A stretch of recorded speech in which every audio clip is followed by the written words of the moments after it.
గారు గారు ఓకేనా. వైఎస్ అభిషేక్ రెడ్డి గారి మృతి ఈరోజు చాలా చాలా కూడా బాధాకరం.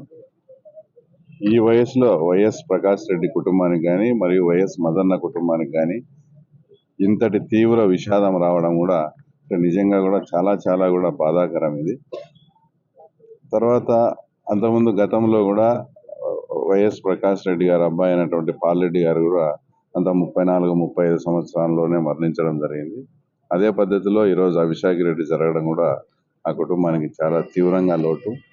తర్వాత మేము కూడా ముఖ్యంగా రాజకీయంగా తర్వాత ఈ రకంగా ఎదిగేదానికి అంతో ఇంతో కూడా పాల్రెడ్డి గారు కూడా మమ్మల్ని బాగా ఎంకరేజ్ చేసేవారు.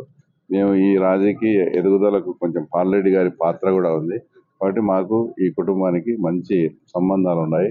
తర్వాత ఈ వయసులో ఈ వైఎస్ ప్రకాష్ రెడ్డి గారికి కానీ తర్వాత వైఎస్ మధుకు కానీ ఇంతటి తీవ్ర విషాదం కలగడం, తర్వాత ఆ కుటుంబం త్వరగా ఈ విషాదాన్ని దిగమింగి కూడా తర్వాత వాళ్ళకు మనోనిబ్బరం గుండె నిబ్బరం ఇవ్వాలని కూడా ఆ దేవుని ప్రార్థిస్తూ, అలాగే అభిషేక్ రెడ్డి ఆత్మ ఆయన ఎక్కడ ఏ లోకంలో ఉన్నా కూడా ఆయన ఆత్మకు శాంతి చేకూర్చాలని కూడా మనస్ఫూర్తిగా కోరుకుంటున్నాను.